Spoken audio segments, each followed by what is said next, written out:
सुप्रभात बच्चों। आज हम आपको कक्षा 11 विभाग के माध्यम पाठ 2 भाग 3 पत्रकारिता के विविध आयाम प्रकरण पत्रकारिता के अन्य आयाम के बारे में बताएंगे। इसके पहले मैंने भाग 1 और भाग 2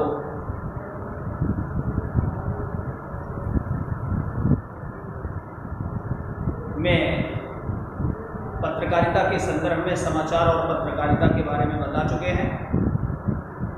अब इस भाग 3 में हम पत्रकारिता के अन्य आयाम जो हैं उनके बारे में चर्चा करेंगे। तो बच्चों, समाचार पत्र जब हम पढ़ते हैं तो पढ़ते समय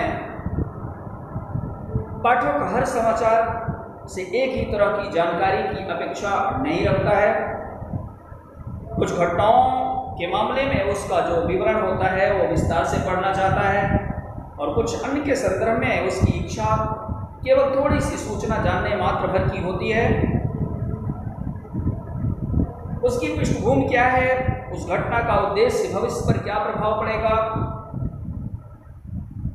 और इससे उसका जीवन तथा समाज पर क्या प्रभाव डालेगा। समय, विषय और घटना के अनुसार पत्रकारिता में लेखन के तरीके बदल जाते हैं। यही बदलाव पत्रकारिता में कई नए आयाम जोड़ता। समाचार के अलावा विचार, टिप्पणी, संपादकीय, फोटो, कार्टून पत्रकारिता के अहम हिस्से बन जाते हैं, और समाचार में इनका विशेष प्रकार से महत्व भी होता है। तो जब तक इन सभी चीज़ों का, अन्य आयामों का समाचार में जुड़ाव नहीं होता है, तब तक वो एक समग्र समाचार के रूप में उसे हम नहीं देख सकते। सबसे पहले हम संपादकीय देखते हैं। संपादकीय पृष्ठ को समाचार का सबसे महत्वपूर्ण पृष्ठ माना जाता है। इस पृष्ठ पर अखबार विभिन्न प्रकार की घटनाओं, समाचारों पर अपनी राय रखता है, और इसे संपादकीय कहा जाता है। इसके अतिरिक्त विभिन्न विषय के विशेषज्ञ जो होते हैं वो महत्वपूर्ण बिंदुओं पर अपनी राय को रखते हैं लेख के माध्यम से, और इन घटनाओं पर आम लोगों की जो टिप्पणियां होती हैं वो भी रखी जाती हैं। अब दूसरा आयाम है फोटो पत्रकारिता। वैसे अगर कोई चीज़ लिख दी जाए और लिखने के साथ साथ जब उसमें उसका चित्र भी दर्शा दिया जाए उससे संबंधित, तो उस लेखन की और भी सारगर्भिता बढ़ जाती है। ठीक उसी प्रकार से समाचार पत्र में भी अगर हम चित्रात्मकता का भी अंकन कर देते हैं तो समाचार पुष्ट हो जाता है। और जब से यह छपाई की टेक्नोलॉजी विकसित हुई, समाचार पत्रों में इनका भी अहम स्थान माना जाने लगा है। तो इस प्रकार से आपने देखा होगा कि आज वर्तमान समय में समाचार माध्यमों की बात करें अगर हम, तो उसमें टेलीविज़न का सबसे महत्वपूर्ण स्थान है। उसका यही कारण है कि वो घटना के साथ साथ उस जीरो लेवल पर, उस ग्राउंड तक पहुंच करके सचित्र दिखाने की कोशिश करता है। मौखिक के साथ साथ चित्र के भी साथ उस दृश्य को लोगों के साथ साझा करने का प्रयास करता है, और यही कारण है कि उसकी विश्वसनीयता और ताज़ा जोपन है वो बना हुआ होता है। तो इसलिए तस्वीर का भी जोर दिया गया।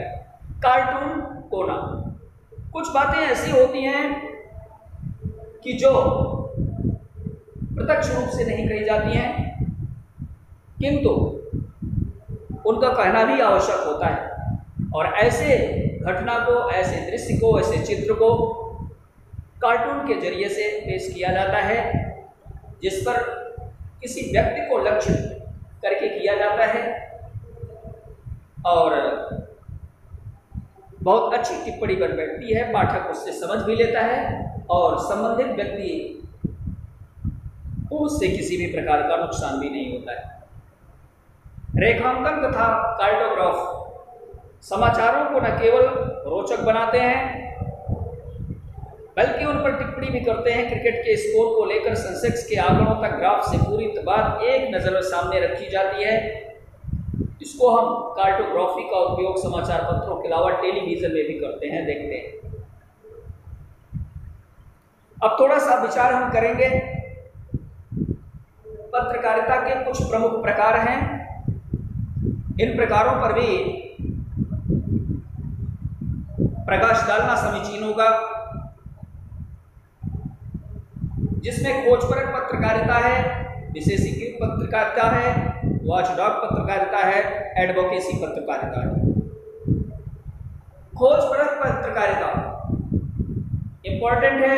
खोजपरक पत्रकारिता से तात्पर्य हमारा है ऐसी पत्रकारिता से जिसमें गहराई से किसी भी तथ्य का छानबीन किया जाता है और उसके आधार पर सूचनाओं को सामने लाने की कोशिश की जाती है, जिन्हें दबाने या छुपाने का प्रयास लोग कर रहे होते हैं।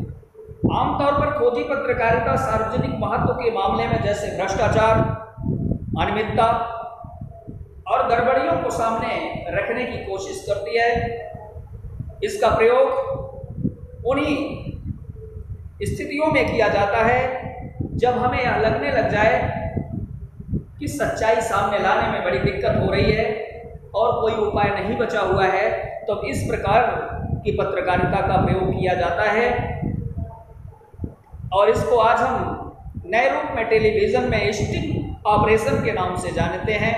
हालांकि भारत में खोजी पत्रकारिता अभी अपने शुरुआती दौर में ही है, लेकिन जरूरत से ज़्यादा गोपनीयता बढ़ती जाने लगे और भ्रष्टाचार व्यापक हो तो खोजी पत्रकारिता ही उसे सामने लाने का एकमात्र विकल्प बचती है।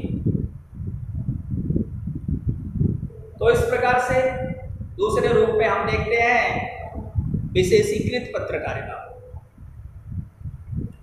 इस पत्रकारिता का तात्पर्य है कि ऐसी घटनाओं से है जब ये अपेक्षा की जाए एक पत्रकार से कि वह घटनाओं की तह तक जाकर के उसका अर्थ स्पष्ट करे और आम पाठक को बताए कि उस समाचार का क्या महत्व है। इसके लिए विशेषता की आवश्यकता होती है। पत्रकारिता में विषय के हिसाब से विशेषता के 7 प्रमुख स्रोत होते हैं। नंबर 1 संसदीय पत्रकारिता, न्यायालय पत्रकारिता, आर्थिक पत्रकारिता, खेल पत्रकारिता, विज्ञान पत्रकारिता, विकास, अपराध पत्रकारिता, फैशन और फिल्म पत्रकारिता शामिल है इसमें। इन क्षेत्रों के समाचार उनकी व्याख्या उन विषयों में विशेषता हासिल करने के लिए की जाती है और जब तक हम विशेषज्ञ नहीं होंगे इन क्षेत्रों में तब तक इनके तथ्यों को सामने ला पाना मुश्किल होगा। तो इस प्रकार की जो पत्रकारिता होती है वो विशेषीकृत पत्रकारिता की श्रेणी में आती है कि उस संदर्भ में वह पत्रकार जो है वो विशेषज्ञ होगा। अगले प्रकार में हम देखेंगे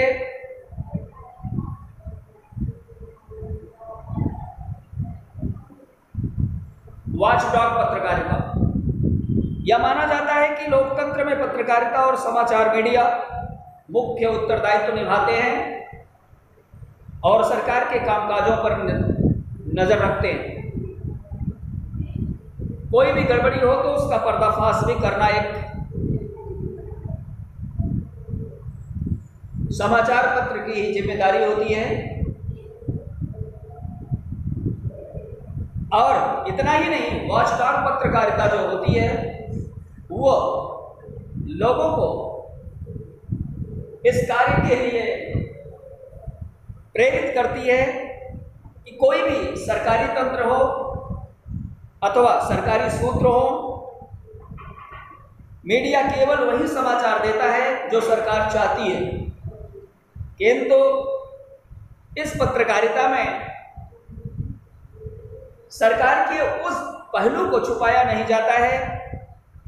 उन बिंदुओं को तालमेल बैठा करके मीडिया इसके तहत काम करती है और उनका उद्घाटन करती है। जो इस प्रकार के काम करने के तरीके हैं वे वाचडॉग पत्रकारिता के संदर्भ में जाने जाते हैं। एडवोकेसी पत्रकारिता अगले क्रम में, ऐसे अनेक समाचार संगठन होते हैं जो किसी विचारधारा या किसी खास उद्देश्य को लेकर के काम करते हैं और उसके पक्ष में जनमत बनाने के लिए लगातार जोर शोर से अभियान चलाते हैं। इस तरह की पत्रकारिता को पक्षधर पत्रकारिता अथवा एडवोकेसी पत्रकारिता के नाम से हम जानते हैं। ऐसा अक्सर देखा जाता है कि भारत में कुछ ऐसे समाचार पत्र हैं, जैसे टेलीविजन चैनल भी हैं, जो खास मुद्दे पर जनमत संग्रह करते हैं, सरकार को उसके अनुकूल प्रतिक्रिया देते हैं। उदाहरण के लिए, जिसका लाल हत्याकांड में न्याय के खिलाफ लिए समाचार माध्यमों में सक्रिय अभियान चलाया गया और उसका सकारात्मक पहलू सामने उभर करके आया। अगले क्रम में हम देखते हैं वैकल्पिक पत्रकारिता। मीडिया स्थापित राजनीतिक सामाजिक व्यवस्था का ही एक हिस्सा है और इन व्यवस्था को साथ तालमेल बिठा करके चलना होता है और इस मीडिया को मुख्य धारा का मीडिया कहा जाता है। इस तरह की मीडिया आमतौर पर व्यवसाय के अनुकूल आलोचना के एक निश्चित दायरे में ही काम करती है। इस तरह की मीडिया का स्वाभाविक स्वामित्व जो होता है आमतौर पर बड़ी पूंजी के पास होता है और वह मुनाफे के लिए काम करती है। उसका मुख्यतः विज्ञापन से आता है।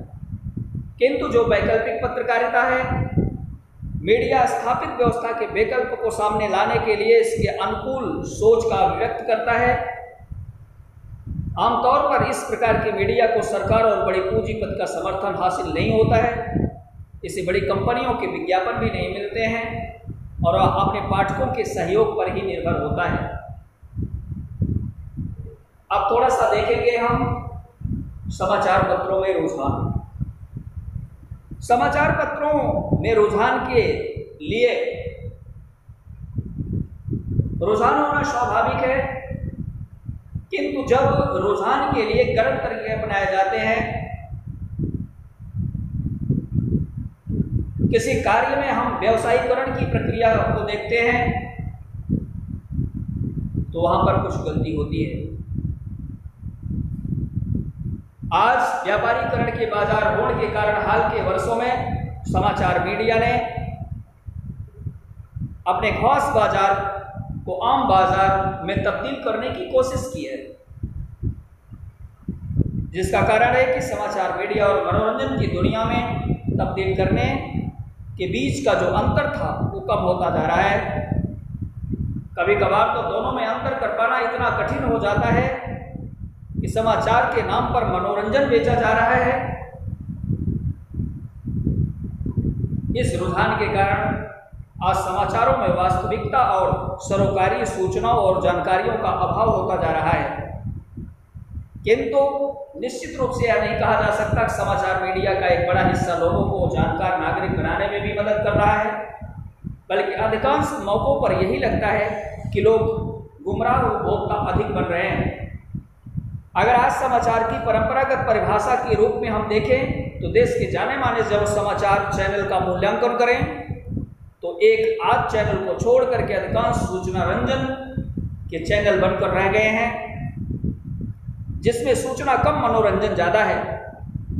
इसकी वजह है कि आज समाचार मीडिया का एक बड़ा हिस्सा एक ऐसा उद्योग बन गया है जिसका मकसद अधिक से अधिक मुनाफा कमाना है।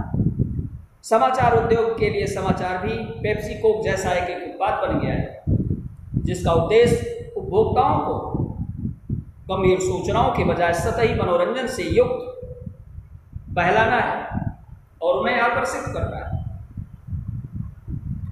इसमें संदेह नहीं,